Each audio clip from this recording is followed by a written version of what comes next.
আপনারা অবগত যে আমাদের এই বৈষম্য বিরোধী ছাত্র আন্দোলনের সময় যে দুইবার ইনসিডেন্ট ঘটেছে, আমাদের চিকিৎসকরা তাদের নিজের জীবন বাজি রেখে কি পরিমাণে সার্ভিস দিয়েছে সারা বাংলাদেশে। ঢাকা মেডিকেল কলেজে আমরা দেখেছি ডক্টররা চিকিৎসা সেবার পাশাপাশি তারা নিজের পকেট থেকে টাকা দিয়ে ওষুধ কিনেছে। 250-টিরও বেশি ডিজাইন অপশন নিয়ে ওয়ালটন স্মার্ট ফ্রিজ, বোঝে আপনার প্রয়োজন। তাদেরকে খাবার দিয়েছে এবং তারা 24 ঘন্টা, 36 ঘন্টা, 72 ঘন্টা পর্যন্ত চিকিৎসা সেবা দিয়েছে। তাই আমি এই কথাটা স্পষ্ট বলতে চাই যে আমরা যারা ডক্টররা, we are Bangladesh, we are doctor, we serve the humanity. আমরা বৈষম্য বিরোধী ছাত্র আন্দোলনের পার্ট এবং আমরা আপনাদেরকে সেবা দিয়ে থাকি। তবে আমরা জানি গতকালকে কিছু ঘটনা ঘটেছে। প্রথম ঘটনা, আমাদের নিউরোসার্জারি বিভাগের একজন রেসিডেন্ট সে রুগীকে অপারেশন করার জন্য অপারেশন থিয়েটারে যায় এবং সেখান থেকে রুগীর লোক তাকে বের করে তার উপরে ধস্তাধস্তি করে, তাকে মারে এবং তাকে সেভ করার জন্য আমাদের আরেক ডক্টর ওখানে যান এবং যাওয়ার পরে তাকে আক্রমণ করে অতর্কিতভাবে এবং তার কলার ধরে 208 নম্বর অপারেশন থিয়েটারের সামনে থেকে ডিরেক্টর স্যারের রুমের সামনে নিয়ে আসে 200 থেকে 300 মিটার মারতে মারতে, এবং এখানে নিয়ে এসেও তারা ক্ষান্ত হয় নাই। ডিরেক্টর স্যারের রুমের সামনে যে পিএ আছে সেই চেয়ারে তিনি বসেছিলেন এবং এই পিএর চেয়ারেও তার উপরে আক্রমণ করা হয়। আমরা দফায় দফায় বৈঠক করেছিলাম এবং বৈঠক শেষে আমাদের 2টা সিদ্ধান্ত হয়েছে। 1 নম্বর সিদ্ধান্ত, অনতিবিলম্বে 24 ঘন্টার মধ্যে যারা আক্রমণ করেছে আমাদের চিকিৎসকদের উপরে তাদেরকে গ্রেপ্তার করতে হবে, এবং 2 নম্বর দাবি ছিল যে আমাদের সিকিউরিটি নিশ্চিত করতে হবে।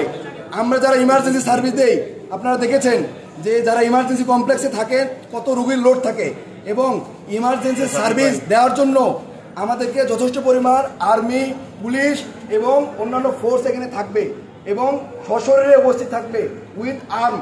কিন্তু আমাদের প্রশাসন সেটা করতে ব্যর্থ হয়েছেন। আমাদেরকে আশ্বস্ত করার পরেও আমরা দেখেছি আরও কালকে রাতে 2টা বিচ্ছিন্ন ঘটনা ঘটে। আর একটা ঘটনা হচ্ছে, একটা রুগীকে তারা বাইরে আক্রমণ করেছিল এক গ্রুপ। ওই গ্রুপ সেবা নেওয়ার জন্য ঢাকা মেডিকেল কলেজে এসেছিল ইমার্জেন্সি রুমে, এবং তার যে অপোনেন্ট গ্রুপ ছিল সে ঢাকা মেডিকেল কলেজের ইমার্জেন্সি কমপ্লেক্সের ভিতরে ঢুকে চাপাতি দিয়ে কূপে তার হত্যা নিশ্চিত করে এখান থেকে চলে গিয়েছে। তাহলে আমরা দেখতে চাই যে এখানে রুগীও সেফ না। আপনারা কোথায় সেবা নিতে আসছেন? এখানে রুগীও সেফ না। আরেকটি কথা বলতে চাই, পরে আরেকটা ঘটনা ঘটেছে। আরেকটা ওসেকে, আমরা জানেন যে ইমার্জেন্সি রুমে ওসেকে একটা ক্রিটিক্যাল রুগী এসেছিল অনেক কিডনি ডিজিজের, সেই রুগী মারা যায়। মারা যাওয়ার পরে মারা যাওয়ার পরে আমার ডক্টর, ইমার্জেন্সি মেডিকেল অফিসার এবং অন্যান্য ডক্টরের উপরে হামলা হয় এবং ইমার্জেন্সি কমপ্লেক্স ওসেক ভাঙচুর করা হয়। তাই আমরা দেখতে পাই যে এখানে ডক্টর, রুগী কেউই নিরাপদ না। আমরা কালকে ডিরেক্টর স্যারের অনুমতিতে আশ্বাসে কালকে রাত 11টা বাজে আবার কর্মক্ষেত্রে ফিরে যাই। আমরা সকাল 8টা পর্যন্ত ইমার্জেন্সি সার্ভিস দিয়েছি, সারা রাত ধরে অপারেশন করেছি। আমরা হাসপাতালে ছিলাম, আমরা দেখেছি, রুগীকে সেবা দিয়েছি। স্যারের কথায় আশ্বস্ত হয়ে যেহেতু আমরা কাজ করেছি, কিন্তু আমরা কোনো সিকিউরিটি ফোর্স এখানে ভিতরে দেখি নাই।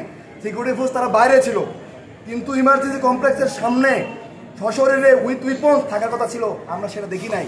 তাই আমরা বাধ্য হয়ে নিজের সিকিউরিটির জন্য আমরা আজকে থেকে কর্মবিরতিতে যাচ্ছি। আমরা 2টা থেকে প্রোগ্রাম রেখেছি বাগানগেটে। আপনাদেরকে অনুরোধ করব আপনারা সবাই থাকবেন এবং আমাদের দাবি দেওয়া সহ আমরা আপনাদের কাছে আবার ব্রিফ করব।